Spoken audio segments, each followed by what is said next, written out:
আমার রসে তোমার গর্ভে রাবণ জন্মগ্রহণ করেছে, তুমি কি তাকে অমর করে রাখতে চাও না?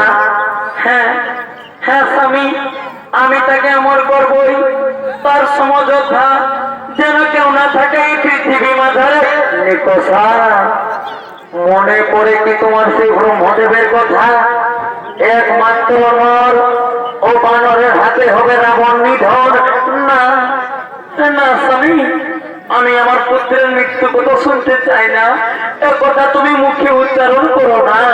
নিকষা, নারায়ণ অবতার নিয়ে জন্মগ্রহণ করে বিনাশ করবে রাবণের, তাই তো নর জন্মেনি, কিন্তু বানর জন্মেছে। আর সেই বানর ছুটে চলেছে কৈলাসের